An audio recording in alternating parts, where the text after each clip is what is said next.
थैनायसिम जुदि साजा होआब्ला आन्दलनाबो थाद'नाय नङा। बे खोथाया स्पष्टखा, सिगांनि भिडिअफ्राव नायबानो नुयो। दा फैयै फैयै फैनानै थार्ड मोनसे फेज बुलडोजार होख्रेमनाया थांबाय, नाम्बार 1 कम्पेनसेसनाबो जासिगोन। बेनिफ्राय बे दुथांफोरखौहाय फासि होथारनांगौ, थैनाय साजा होथारनांगौ। बेबो मोगथां महर मोननांगौ। मानो होनब्ला बेबो दुलाराय बर' फरायसा आफादनि डिमान्डआव दंमोन आरो जों रायजो राजाफ्राबो बेखौनो लुबैदों। फासिखौ जोङो नुथारनांगोन जेरावखि खारग'आ।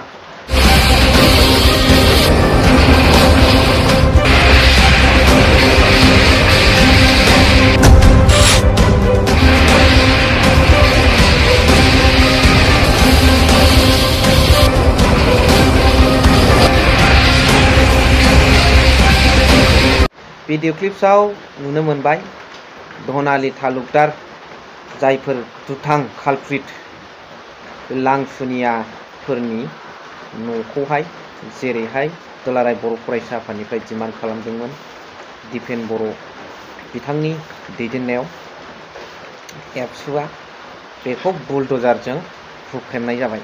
बे बुस्थुआ एसे सिगाङावनो थाब जानांगौमोन, नाथाय लेटलिबाबो दिनै मोगथां महर मोनबाय। जोबोद मोजां जादों। एक्सना बेफोरबादिसो जानांगौ।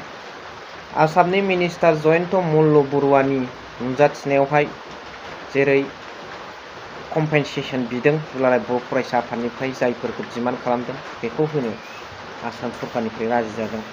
गोजोनथाव बाथ्रा। बेफोरखौ लानानैनो दिनैनि भिडिअआव नोंथांमोनजों गुसुंब्लाबो सावरायगोन। Hello everyone, one second welcome back to the channel. दिनैनि गोदान भिडिअआव नोंथांमोन बयखौबो गोसो गोथारै बरायदों। लोगोसे आसा खालामो इसोरनो नोंथां बयबो मोजां दं।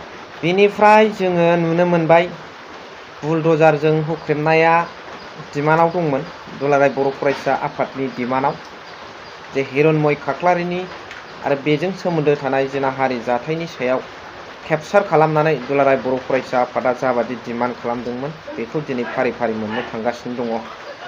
कम्पेनसेसन बिनाय, लोगोसे बुलडोजारजों हुख्रेमनाय धनालि तालुकदारमोननि न'खौ, लोगोसे बिथांमोनखौ थैजासिम साजा होनाय आरो बुंनाय जादोंमोन थैनायसिम जुदि साजा होआब्ला आन्दलनाबो थाद'नाय नङा। बे खोथाया स्पष्टखा, सिगांनि भिडिअफ्राव नायबानो नुयो। फासिसिम होआगौमानि आन्दलना थाद'नाय नङा।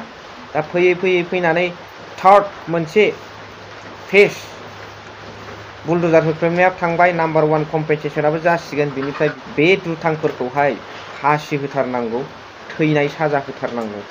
बेबो मोगथां महर मोननांगौ। मानो होनब्ला बेबो दुलाराय बर' फरायसा आफादनि डिमान्डआव दंमोन आरो जों रायजो राजाफ्राबो बेखौनो लुबैदों। मानोना दिनै माजबाटनि जाथाय आरो दुधनै गवालपारानि जे जाथाय बेखौ रुजुनानै नायोब्ला नोंथांमोना नुनो मोनबाय बारा गोबाव सम लायाखै, उइदिन 1 उइक बिथांमोना माजबाटआव जानाय जाथायनि घटनाखौ लानानै पुलिस प्रशासना इनकाउन्टार होदों। दिनै बे हिरण्मय खाख्लारिनि जाथायनि सायावबो आरो जाय धनालि तालुकदार बे दुथाङा दिनै बेल' नङा, मोनथाम मोनब्रै घटनाजों बेहा जुरित दं होननानै दिनै फोरमान खालामखाबाय दुलाराय बर' फरायसा आफादनिफ्राय। बे दुथांफोरखौ फासि होनांगौआबो लेट जानो मोननाय नङा होननानै आं सानो। फासिखौ जोङो नुथारनांगोन जेरावखि खारग'आ। ना मा होनो रायजो राजाफोर? ना फासिखौ लुबैया नोंथांमोना? आंनि भिउवार्स नोंथांमोन गाइस आरो सारमोना जुदि आंनि भिडिअखौ नायफ्लांदोंबा दिपेन बर' सारमोनाबो फासिखौ जाजानो लुबैगोन ना लुबैया? बेफोरखौ लासै लासै दाथ' मिडियायाव फैगासिनो बिथां सारमोना, दिपेन बर' सारमोना फासिखौथ' होथारनांगोन। न्याय, क्षतिपुरन, बेनिफ्राय साजा, बे बुस्थुआ थाफाथारनांगोन। आं बारा गोलाव बिबुंथि होला, अखा बांखाबो बोथोर। नोंथांमोना मा सान्दों? नोंथांमोननि मतामतखौ कमेन्ट्सनि गेजेरजों फोरमायहरबानो जाबाय। स' भिडिअखौ एसेयाव फैनायावनो दोनथ'बाय। थेंक इउ भेरि माच फर वाचिं। लाभ इउ।